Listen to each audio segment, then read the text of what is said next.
So I just started recording. Okay. So, what do you want to go? You want to go around your thought process on making the lineup for the seasonal tournament, basically? Yeah. So my current lineup I'm thinking of is Ezreal Draven, Mm-hmm. Frostbite, and TF Gohard. Mm-hmm. I think these three decks are favored against those mid-range decks like the Ash Sage, Fiora Shen, etc. And but the problem is I'm kind of struggling to get the grasp of the meta. So I'm not sure if these kind of mid-range decks like the Ash Sage are gonna be prevalent or not. Mm-hmm. So how do you think about this meta? Yeah, so I was talking to some people. What happens is, like, for like Mm-hmm. 1 week and a half, basically Go Hard was the face of the meta, basically, and like it was really impossible to beat Go Hard, and Go Hard was like like the early Go Hard basically countered the early meta, but Go Hard as a strategy is kind of counterable. Like you could you can play ramp to win against Go Hard. Like it's not really hard, but decks decks that have an actual late game plan will win most of the times against Go Hard. So like, especially for so like for this week's fight night, I think that no one's playing Go Hard, and then the people really? I'm pretty sure no one is playing Go Hard, or like one or two people are, but like the people that were planning to like beating Go Hard, they got kind of screwed, quote unquote, because like the meta's shaking. The one is playing. It's kind of difficult to read, but like I think that for the seasonal tournament, it shouldn't be like around countering the meta. I think that like the way the seasonal tournament works is basically it's a single elimination, and you need to win 10 rounds in a row, be the champion, right? Yes. It's like playing a 10 rounds of Swiss against like 1,000 people, and you need to win all 10 games. So what happens is, if you're going with the mentality of countering something, it might not work. And if you're going with the mentality of like, so there's two mentalities that you can use for this, which would be going into tournament planning to ban X strategy, or going into the tournament with just a generally good lineup with like generally good decks, because you're gonna face general lineups. Like there's no way to really tell what you're gonna be faced against. But I think that countering a specific strategy isn't as good, because you're facing so much stuff and it's so much random, right? And like one round loss is what it takes for you to get beaten. It's not like when you're playing DOR, when you expect the top X players to play a certain lineup, and it's fine if you lose one earlier round to like a random triple aggro lineup, because it's still like X2 or X1 that make it. But for the seasonal tournament, it's only X0.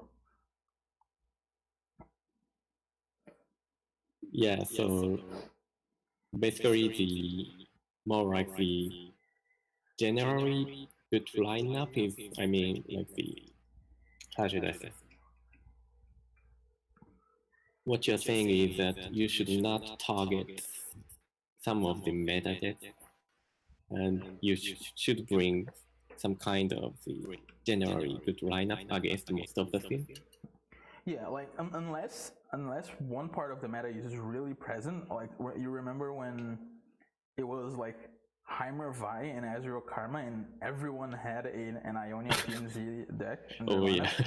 So like in this meta, you could go for it with like thinking about targeting this, or in like when everyone was playing Lee Sin, because it had a really high share of the lineup decks. right? Because like if not every lineup had one, every other lineup had one. But in this meta specifically, as for right now, like we're still a couple weeks from the seasonal tournament happening, and like you can't tell if a lineup is gonna have X strategy. Like someone could play triple ramp lineup, especially because it's Riot format. Like you can abuse the same strategy. Like you can use alter decks with the same strategy. So like if you're going to target mid range, and then all of a sudden you get matched against someone with like spooky karma and like ramp something, and then like another greedy as fuck deck, you're just gonna lose, right? Yeah. That kind of lineup would like really screw you. Yeah, and like that lineup would be trying to beat like go hard and like other aggro stuff or like other mid range stuff.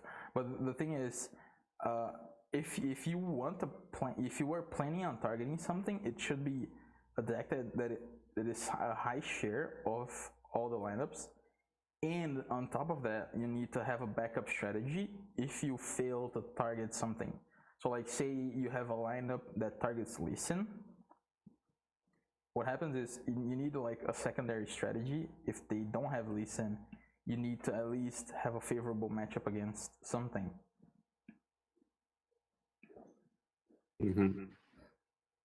And like it's easy for me to say this. It's way harder to like actually build a lineup, but it's a matter of analyzing the meta and matchups that are played in the meta. So like if you have a few decks and you have some data on them, then you can basically like build something that has pretty good odds against most of the stuff. And then like instead of wait, let me actually screen share this to you. Let me open screen share here real quick.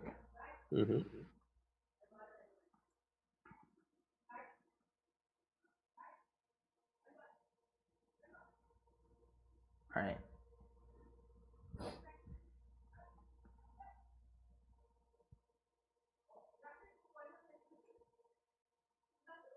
Okay, let's see. Can you see the whiteboard? If I draw stuff here, can you see? Not yet. I think it's loading right now. Yeah, I see it's loading. Let me try again.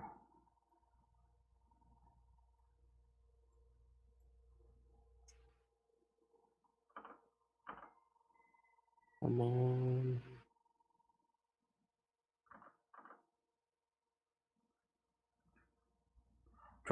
Try pausing your screen share for a second. See if it works. Okay.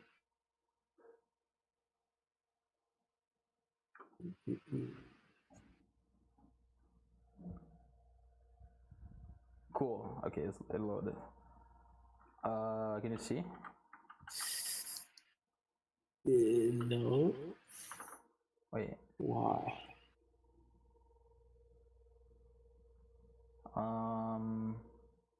Let me try again. Share my screen.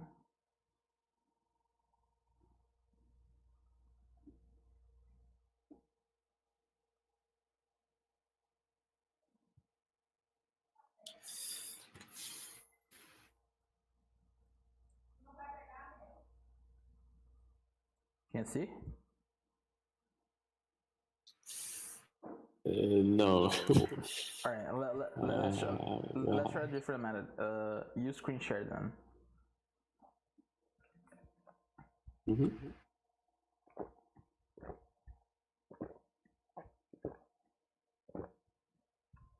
All right. Go ahead and open Paint. If you have, I don't know if MacBook has Paint or like a whiteboard. Do I have Paint?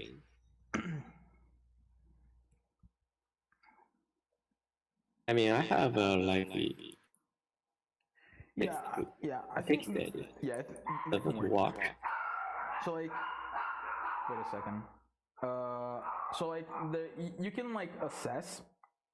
So you can basically read a meta where the meta has like X, Y, and Z strategies. So like you write down their strategies A, B, C. Like, all right. So like do A, B, C, D, E, right? A, B, C, D, So E. you have these 5 strategies. Let's say like one is mid range, one is control, one is aggro, one is combo, and the other is like, I don't know, go hard. And then so Okay. you have these strategies that all of them can be present in one lineup, right? And what you're trying to do is you need to win against most of them, right? You don't need to win against one in specific, Right. unless it's something that is going to be really present, but we don't see something that is going to be really present. So what you can do is you need to build a 3-deck lineup that has a favorable matchup against, like, so what happens is you have decks X, Y, and Z, right? These are your 3 decks. So you can assess this in a way where you can choose like one strategy that you're gonna ban, basically. And what happens is you can build your lineup in a way that only one of your decks will have a weakness against like one of the strategies. So like say X is weak against midrange, then Y and Z should be good against midrange. And like if Y is bad against aggro, then X and Z should be good against aggro. And if Z is bad against control, then X and Y should be good against control. And then if you have 2 decks that are bad against one strategy, which could be D, then you're planning to ban the D strategy, right? Yeah. This way, what's gonna happen is you're always going to have one advantage going up against most of the lineups, right? Because if you have at least 2 decks that are good against midrange, your opponent can't ban like your good against midrange strategy. So you're basically like quote unquote leading 1-0, and then you have 2 chances with your other deck to beat that strategy, right? Right.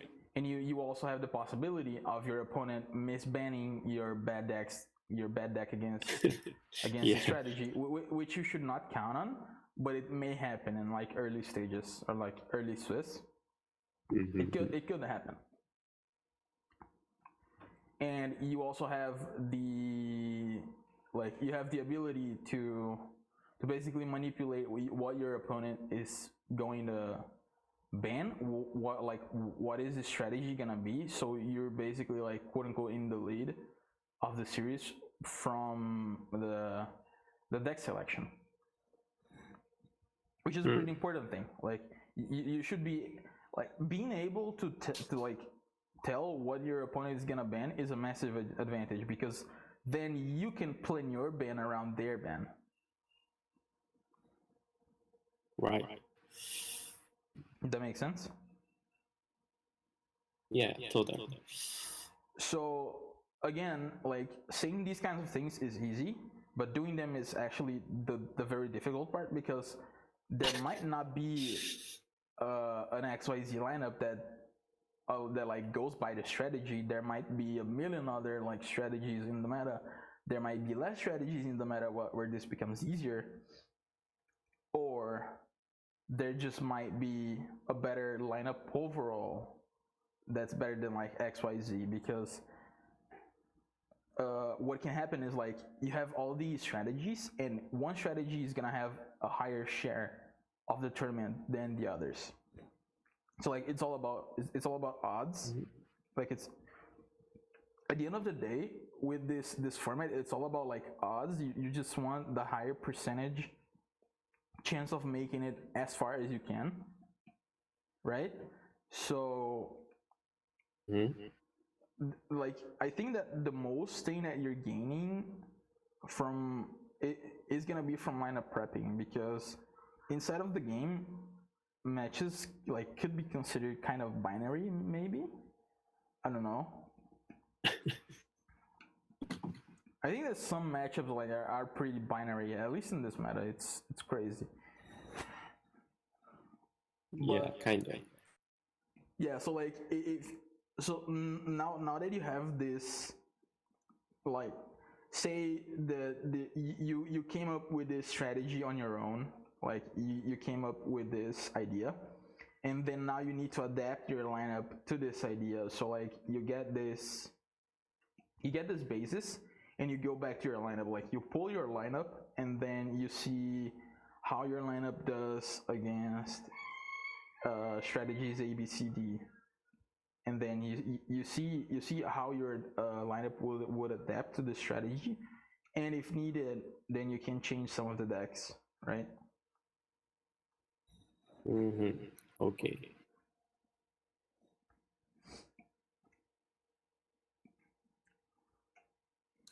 So, for example, like my current lineup, which is Ash Sage, is Draven, and Go Hard. I think Ash Sage is bad against the aggro, like the Discord, or something like that. And so, what you're saying is that these two decks, as Draven and Go Hard, should be good against aggro, which is True. Which is true, yeah, right? Yeah, Ezreal Draven And is good against we have to aggro, do. and Go Hard is really good against aggro. So you pass the B test, right? Yeah, but the thing is, I think the against control decks, this lineups really struggles. Yeah, so like you Like need to the first. FPR. Yeah, so like you need to make this notepad kind of a little bit bigger. Okay. And then you pull up Ash Sedge as Raven Go Hard. You pull it like 4 times. Like you copy paste it 4 Or times. should I use like this kind of like yeah. spreadsheet? Yeah, it would be better, yeah. So like you have at A1 you have Ash Sedge. So like.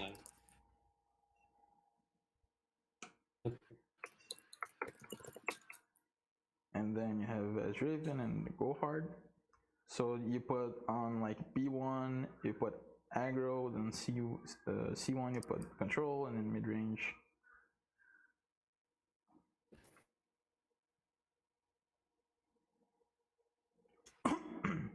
And then combo and E. Oh yeah. So and then you have good. You mean against mid-range? Yeah. Yeah, I guess. And then you have bad. Yeah.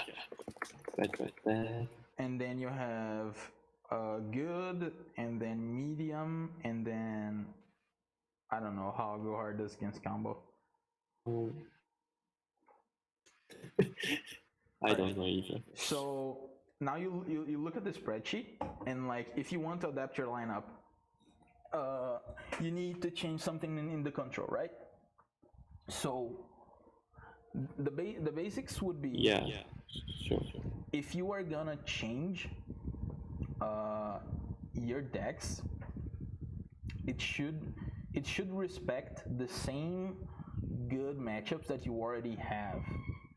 So like any deck that you change should be respecting the other good and bad notions. So basically, like if you plan on changing Ezreal Draven, it should still be good against aggro, it should still be good against midrange, it should still be good against control. Or if you're planning to change Ash Sejuani, it can be bad against aggro, it needs to be good against midrange, and it needs to be good against control, right? Oh, right. So, or what you can do, like if you're planning on changing one of the decks, it can be bad against mid-range while maintaining their rate against aggro and then being good against control. Because you have one spot in mid-range when you can where you can lower your lineup, lower the lineup consistency. Oh, yeah. And then what you do based on that is you analyze your own data or like third-party data and like mobilytics or stuff, and then you try to find a deck that fits into these play styles. And then after you finish this, like after it's quote unquote like on par with your strategy, then you can start toning it down to, instead of strategies, actual decks. Because like I'm pretty sure that the meta is gonna evolve to the point of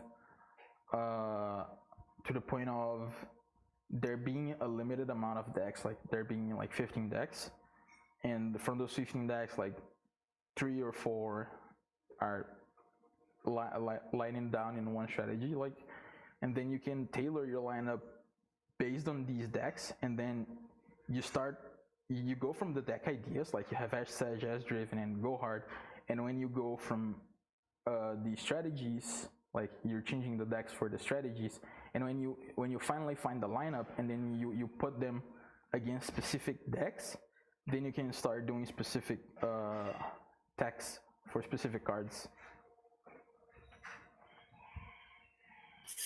Okay, I got it. Oh. Does that make sense? Yeah. Cool. Oh. You also have the ability of like less so in the Riot format, because someone can just bring a triple control lineup because of the format. So like you shouldn't have the ban strategy accounted for the strategy, like aggro mid-range control. You should have your ban planned out in the next step, which is the actual deck selection, right? Because you can analyze I mean certain the exact decks, deck, not the so like you not can the analyze archetype. certain lineups and say like this deck is bad against my lineup, but like, so say like your lineup should be good against mid-range, but like if you see scouts could be considered a mid-range deck maybe, but you kind of want to ban scouts because your whole lineup, like the decks individually, they're not really good against scouts because they're gonna ban your Ash Sejuani, right? Does that make sense? And then you have a deck that falls into a category of strategy that doesn't respect the strategy, the common thing, right? So I think for this format specifically, you need to think about the bans after you think about the strategies. Like you should be playing the bans on the deck section. Oh, got it. Okay. Oh.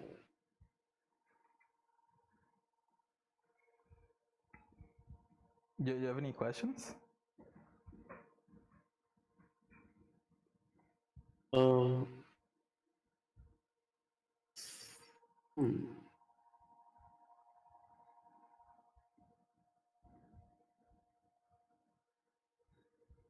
So like if I stick to my current lineup, which I don't think I'm gonna do that, but I mean like if I mean we talk about if scenario, like my Ash Sedge deck is kind of, I'm thinking of like adding a one of Avalanche into my Ash Sedge deck to have a better chance against like the discard aggro, but what you're saying is that it is okay for this Ash Sedge deck to be bad against aggro, right? Yeah, because you have Because we one of have the two other other decks. decks, Yeah, which is good. because like So like Yeah. if it's bad against, say they have like discard aggro and then another deck, your Sejuani could be good against the other deck and bad against discard aggro, right? Because your other decks are Yeah, already right. good against discard aggro, and if they're bad against the other deck, then it's just basically deck selection. And then and then deck selection strategy comes down to what we've probably seen in the other session, that like you need to analyze based on your own data or like third party data how these decks fare against each other to decide what should be good to lead with and what should be bad to lead with, right? Yeah. Because like it's basically a thing about odds, because like there's the chance you play Sejuani and you never face any aggro, right? And it's suddenly really good. But Yeah, there's a chance you play Sejuani and you face every aggro player and it's really bad. But like the idea of playing Sejuani is not bad, and like the result of you playing Sejuani shouldn't account for like the deck being bad or like the decision being bad. Did that make sense? Yeah.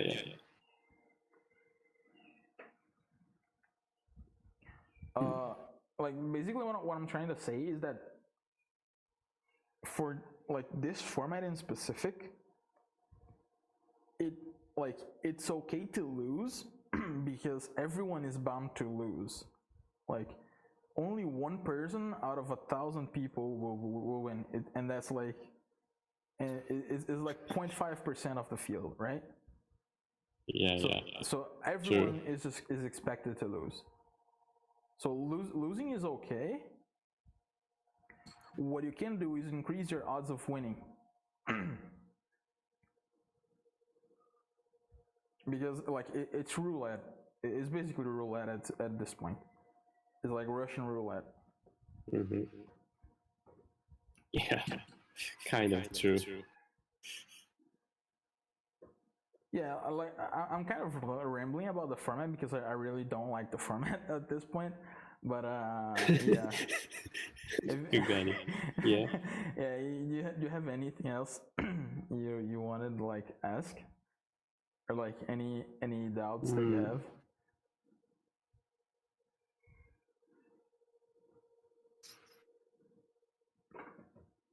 Okay, I got the like the basic idea or like the basic strategy.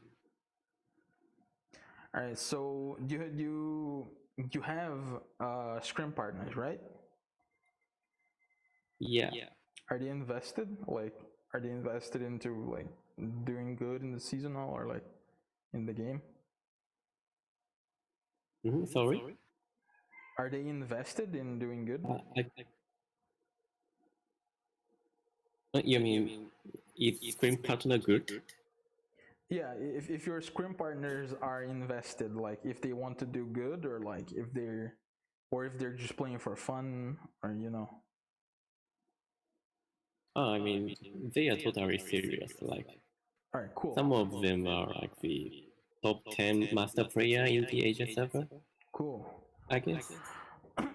So you probably have like a personal database, or like a personal that you and your friends have like for matchup spreadsheet, like what's good and best against X, Y, and Z. Oh yeah, kind of. Wait, where is it? So we have this kind of like the matchup sheet, which is pretty incomplete right now, as you can see. Yeah, it's fine. Most of them should be incomplete. It's basically like we also have this kind of matchup spreadsheet, and it's like it's kind of complete, but it's complete based off of a 5-game sample size, which is not really good. Yeah. But yeah, so basically, what I wanted to say is, if you want to like increase your odds, you can like basically analyze, like you get this data, and when you're going to scrim with someone, you don't like what you can do is you can not restrain yourself to your desired lineup, like the lineup you're intending to play. You could just not play that lineup, and then like you start playing every single matchup to just fill this thing. And once this thing is filled, you're gonna have a better grasp of the meta and a better grasp of how things interact with each other. And then based on that, you can start building your lineup. And then like it's all like climbing a staircase. Like you go step by step, and then the first step is having the actual meta in your in front of you. Like when this full thing is complete, you're gonna be able to look and then pickpocket what is good and what is bad, and based on what you have, right? And then you can starting from this, you can decide your lineup, because it's better if you just play everything and you get a grasp of everything. Like you see how matchups go, you see how you play a deck, like what are you thinking when you're playing X deck. Even if you're not gonna play an X deck, you can play against X deck. So like having that experience will help when you're playing against the deck as well, because you've been in the opponent's shoes, and then you can basically say what they're gonna play, the way they may be thinking, and it helps a lot. And then based on that, when you have that ready, you start working on your lineup, and then when you have your lineup like set in stone, and then you can start practicing your lineup. Because like say you have this lineup right now, which is Ash Sedge, Go Hard, and Raven. If you randomly, like 1 week before the seasonal tournament, you decide to not play Ash Sejuani, then all that time that you've been screaming as Ash Sejuani player is put to waste, right? Yeah. And like you shouldn't feel bad for doing that. Like you shouldn't feel bad for changing a deck and then like quote unquote losing your time practicing it. It's fine if you do that, but you just shouldn't like invest too much time into something that is not set in stone that you're actually gonna do. Does that make sense? Yeah. That's true. That's a fair point.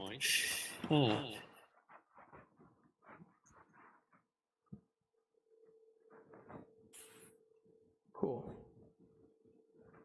You have any other questions? So I should make this sheet complete before doing anything, like. No, like not actually before doing anything. Like you can basically like tell from this sheet that you're not gonna play some of the decks because you just don't like these decks. Like you should never play something that you don't like, right? And like you should just complete it like for stuff that you're actually considering playing. So like if you're not gonna play Pirates, you don't need to put yourself through the struggle of playing 50 pirate games against like several other lineups, which is like a pain in the ass, right? You shouldn't like put yourself through this, because at this point it's just grinding, and it stops being fun. And when it stops being fun for you, it's gonna feel really bad. Right.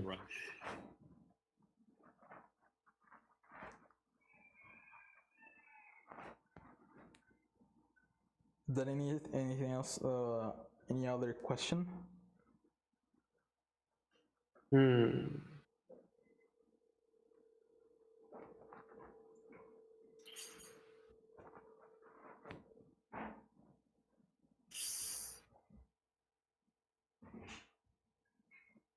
So like I'm thinking of doing a actual BO3 match like right now with a partner.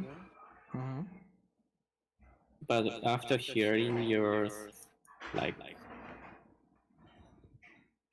thought process, I think I'm gonna rather do a like different thing. I mean, like the complete the matchup table, or thinking more about the lineup itself rather than playing that. Well, like you can still play like you can play, the lineup, or like you can play other things with your partner. Like you can also like talk to him and like get a grasp of what he's thinking. Maybe he's thinking of something that you've not been thinking, or like maybe he's onto something that you could be. Like I think that a good part of the preparation is talking to people and getting like other ideas. Yeah, right. So like my recommendation is that you go and play with him. Like if you don't want to play your lineup yet, you can just play other decks. Like you can ask him what he wants to play against, or like you can just do like whatever, as long as it's gonna be fricious to you. Fricious as in like as long as it helps you get better.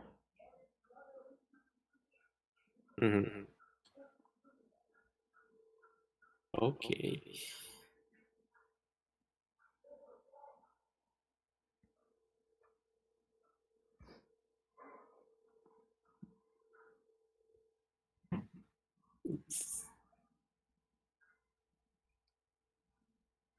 Is it cool? Yeah, totally. Like, yeah, I'm just thinking about what to do next in this coaching session, cause like. Yeah, no. I mean, like you can take your time. I'm just here. I'm just chilling. I'm just looking at Japanese letters and thinking that they're pretty. Nice. Wait, the mirror disconnects.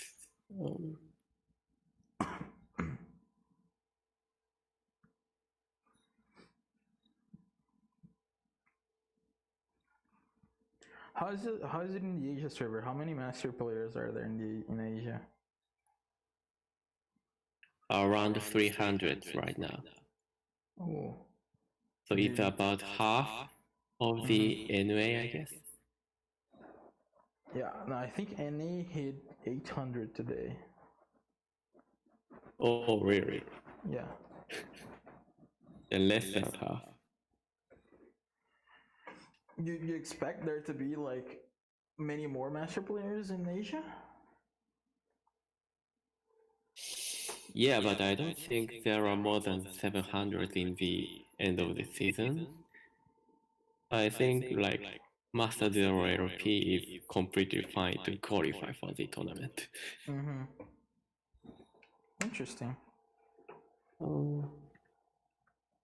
Wait. Where is it?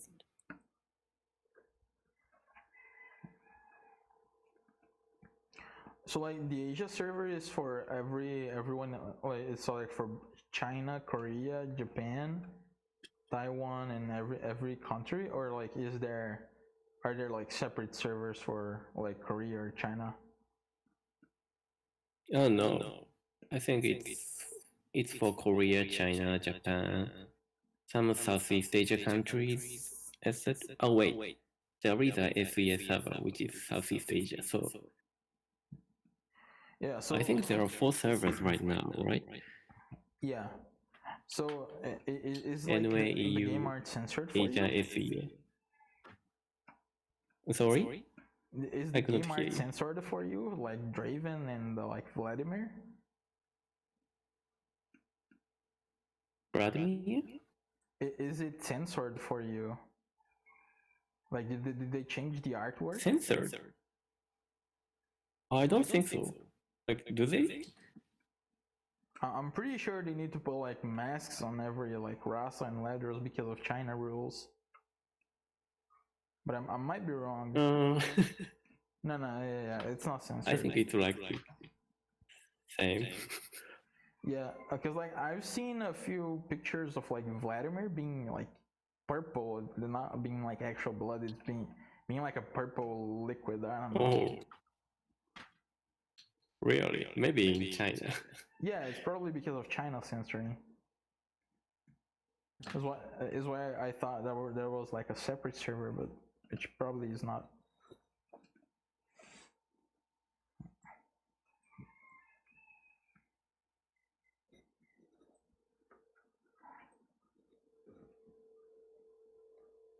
So, for example, like this Ash Sage deck, if I want to make this better against control, what can I do? Like You already have Faron, right? Okay, so you have Faron. maybe You can make it better against control by adding one more assessor, one Triferan assessor. And then like you could. That's interesting. You could even like go down in Riddle Steel or like go down in Flash Freeze and Ramfing Wolf. Version. Maybe like you could cut Flash Freeze and Ramfing Wolf for other stuff, or like you could either go lower or go faster. Like you could add Kato the Arm, maybe, or like you could add like later drops. You know. What do you think about the Kato version of the Ash Sage right now? I like it. Like, I mean, do you think I played it. The last time I played Acid Drawing, I had the Reckless and Kato package.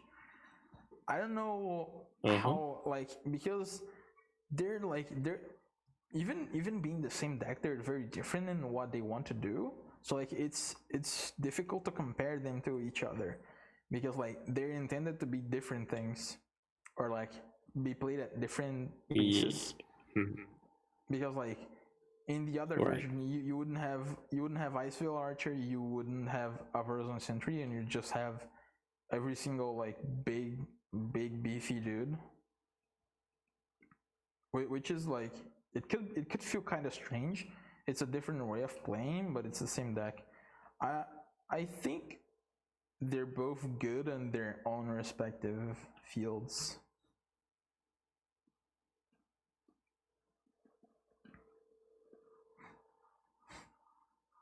I kind of dislike the Kato version just because of in the mirror match they tend to perform worse against the Earthguard version, I guess. Yeah. It's mostly because like in the Kato version, like in the Kato version, the Culling Strike is basically a dead card because you don't have Iceveil Archer. Yeah, right. Which is the main issue, and like you have 3 Hearthguards. The Kato version mostly has like 1 or 2, so you're just basically like playing for value and having bigger stuff than your opponent.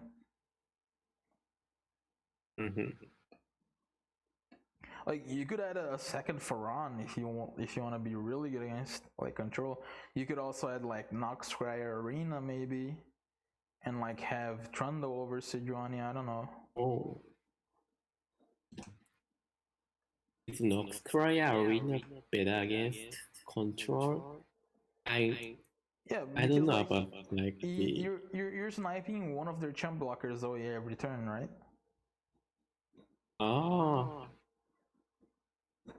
Arena. Yeah. Presumably, at least. Like if they have a bunch of 1/1s, you're gonna snipe one after the other and around it.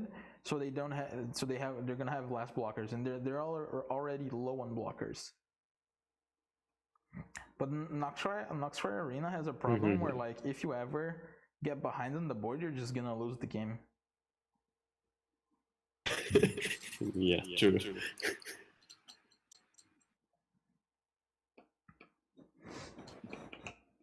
Okay.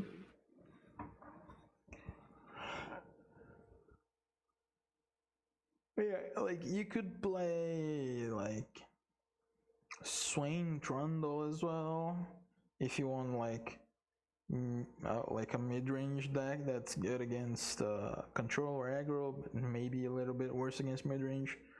Swain Trundle is cool.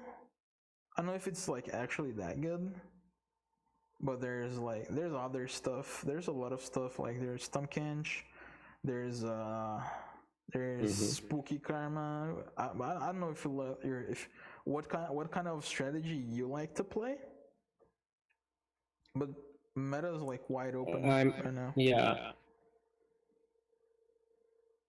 You mean in the Swain Trundle deck you do include all the lamping? You could play ramp. I don't think you play ramp right now because like you can just play Avalanche and Sentry and Tavern Keeper, and that's your early game.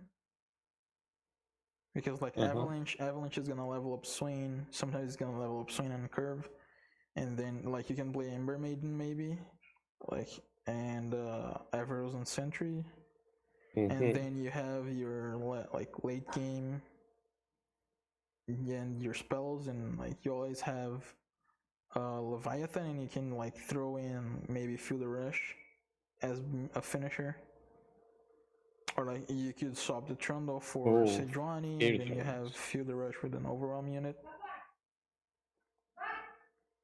Yeah, I saw some Sejuani Sejuani Swain decks which includes some kind of ramping, even like the Wolf Rider.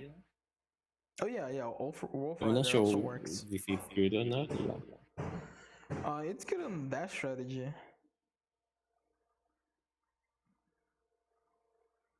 Like you could like they also have maybe. The Tusk Rider. No, Tusk Rider is really bad. Don't play that card ever. Okay.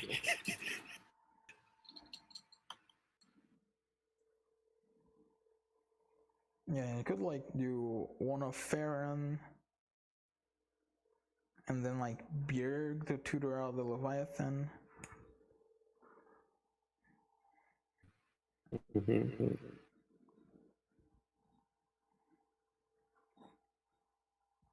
And then you have the Swain package, which is like Fervor, Death's Hand, Flock, Arachnoid Sentry, maybe one or two Culling Strikes, because no, you need not Culling Strike, you need Troll Chant, shoot Troll Chant.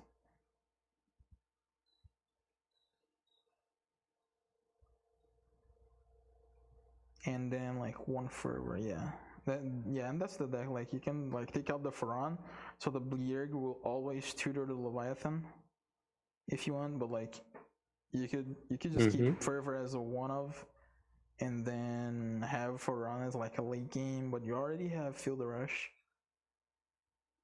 Or like you go down one Feel the Rush for one Faran. Because you're not really ramping into Feel the Rush, so you never want to draw it early. And then you have the deck. This is interesting. I'm gonna definitely try. Yeah, I don't know if the deck is good. I just had the idea. But like it's something like you can just swap the Trundle for the Sejuani. Yeah, that's also like the possible option, I guess. Pretty cool.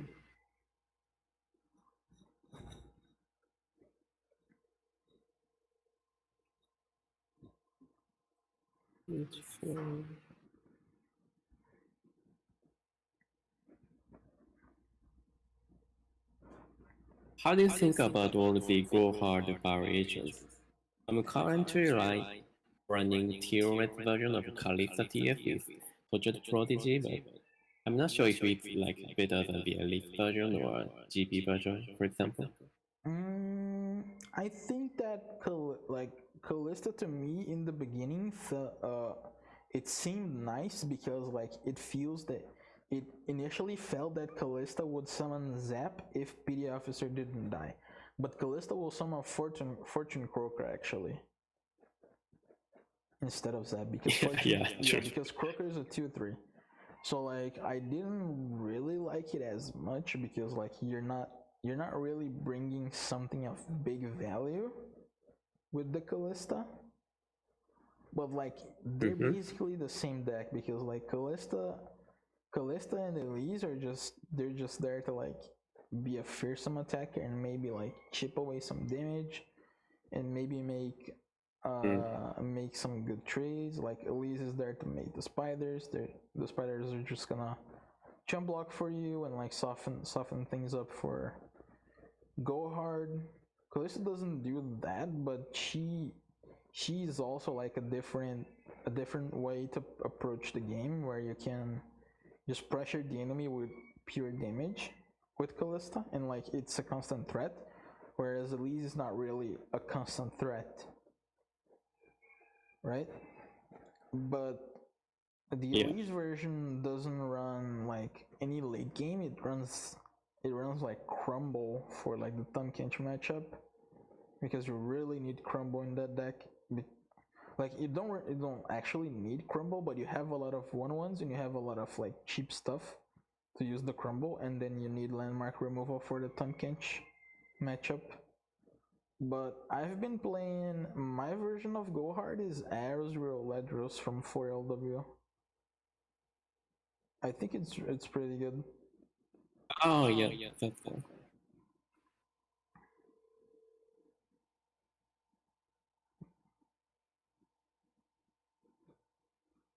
Do you think that Redros version, I mean the Ezreal Redros, is generally better than the TF cohort?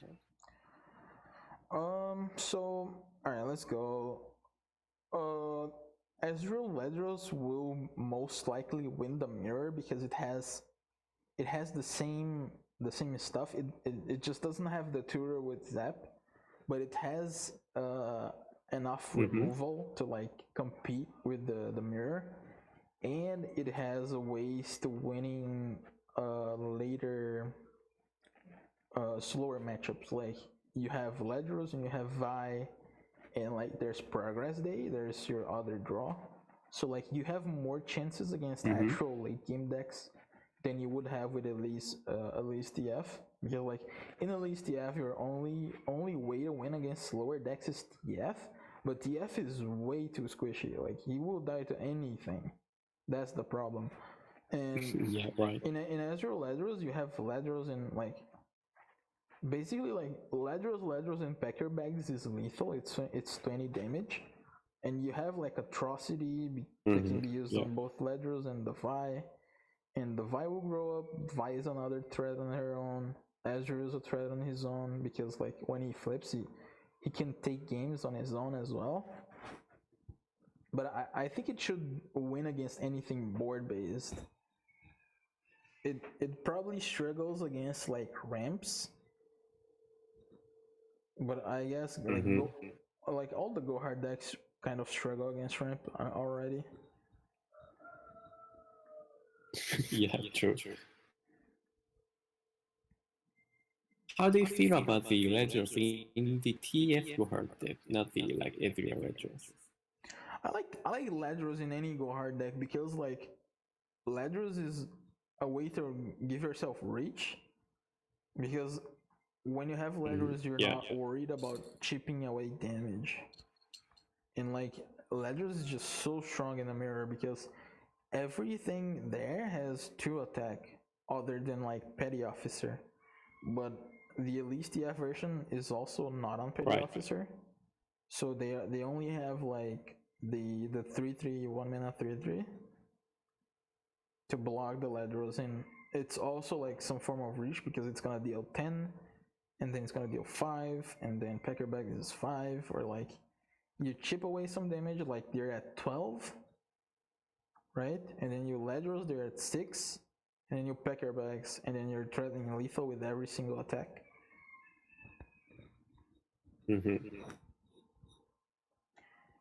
I like Ledros in Go Hard overall, because it's actual ways of dealing damage other than just I have a board and you don't have Avalanche, because Avalanche can be pretty rough for this deck.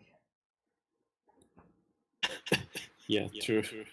Yeah, I like also Ledgers in this deck.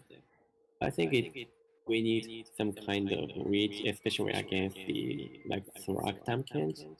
I think without Redros, that matchup against Thorak Tamkins is almost unwinnable.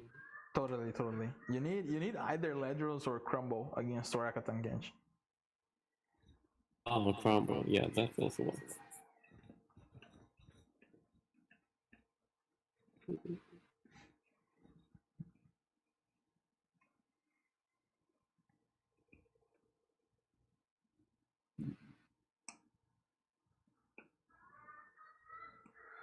Damn, it's already tomorrow for you.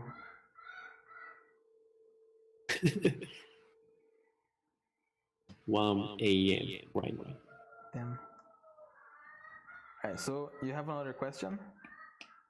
Yeah, another doubt. Do you wanna go over something again? I'm recording this, so if you want me to upload, I will eventually upload this, and I'll give you the link so you can rewatch everything. You have Thank you. any final question? I don't think so. Yeah, I'm pretty satisfied Yeah, with your cool. lecture. Cool. Was it good? You have any feedback? Any ways I could improve? No, really, like it was good. Like I learned a lot. Like especially this kind of Mm-hmm. the idea of having only one bad matchup against like every other major archetype, which is pretty insightful for me. Mm-hmm. Cool. I'm glad it helped. If you want to schedule another one for another day, feel free to contact me. Oh, really? Yeah, yeah.